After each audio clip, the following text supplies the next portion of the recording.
সবার কথা নিউজে আপনাদের প্রত্যেককে স্বাগত। আর সঙ্গে আমি রয়েছি রাজীব। আজকের বিশেষ যে খবরের দিকে আমরা দৃষ্টি রাখবো, আপনারা জানেন ৫১টা সতীপীঠ রয়েছে, তার মধ্যে বক্রেশ্বরে কিন্তু একটি পীঠ। এবং বক্রেশ্বরের উষ্ণ প্রস্রবণে স্নান করে মানুষের নাকি পাপ মুক্তি এবং রোগ মুক্তি হয়, এমনটাই কিন্তু প্রচলিত আছে। কথিত আছে বক্রেশ্বরের অষ্টবক্র নামে এক সাধু, তিনি সেখানে সাধনা করতেন এবং সেখানকার জলে স্নান করেই তিনি অভিশাপ মুক্ত হয়েছিলেন। তারপর থেকেই মানুষের মধ্যে কিন্তু এমনটাই প্রচলিত হয়ে আছে। বাকিটা তো আধ্যাত্মিক বিষয়, কিন্তু আজকের বক্রেশ্বর নিয়ে কেন প্রশ্ন তুললাম, দেখুন বিস্তারিত। বীরভূমের বক্রেশ্বর ধামের উষ্ণ প্রস্রবণ সংস্কারের অনুরোধ। মহামুনি অষ্টাবক্র এখানে শিবের তপস্যা করেন ও পাপহরা নদীতে স্নানের পর পাপমুক্ত হন। তার নামে তাই মহাদেবের নাম। এখানে বক্রেশ্বর বা বক্রনাথ, এটি অন্যতম একটি মহাশক্তি পীঠ হিসেবে বিবেচিত রয়েছে।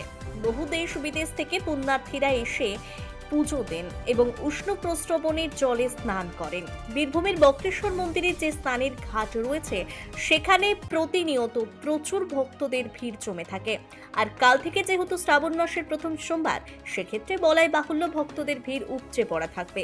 আর এই স্নানের ঘাটে যাতে মানুষের কোনো বিপদ না ঘটে সেই দিকে নজর দেওয়ার কথা জানিয়ে অনুরোধ করেছে মন্দিরের সেবায়িত। পর্যটকদের কথা ভেবে বক্রেশ্বর উষ্ণ প্রস্রবণকে ঢেলে সাজানো হয়েছিল আগেই, সেই সাজ অক্ষুণ্ণ রাখতে সরকারের পক্ষ থেকে স্নানের ঘাটটি সংস্কার করা হবে। সাধারণ মানুষের সুবিধার্থে এমনই অনুরোধ জানিয়েছেন মন্দিরের সেবায়িত। হর হর মহাদেব, জয় মা। আমার নাম হচ্ছে সুরঞ্জন আচার্য। আমি বক্রেশ্বর মন্দির সেবায়িত পুরোহিত।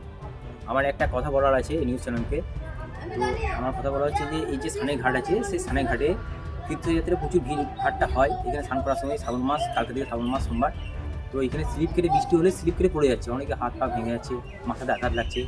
যাতে এইরকম কারো ক্ষতি বা অসুবিধা না হয় সেই জন্য আমি জানাতে আসি নিউজ চ্যানেলকে, যাতে এটা সরকার ওইভাবে বা সরকার যাতে এটা দৃষ্টি আকর্ষণ করে এবং যাতে তাদের মধ্যে এটা দ্রুত ব্যবস্থা করে দেওয়া হয়, তার জন্য আমি এটা জানাচ্ছি।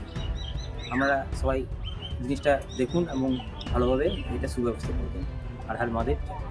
আজ এই পর্যন্তই। এমন খবর নিয়ে অবশ্যই আমরা আবারও আসবো আপনাদের সামনে। ততক্ষণ ভালো থাকুন, সুস্থ থাকুন। আমাদের ফেসবুক চ্যানেলটি অবশ্যই ফলো করবেন এবং ইউটিউব চ্যানেলটি সাবস্ক্রাইব করে আমাদের সঙ্গে থাকবেন। আমাদের খবর করতে আপনারাই প্রেরণা যোগাবেন। আজকের মতন বিদায় নিচ্ছি।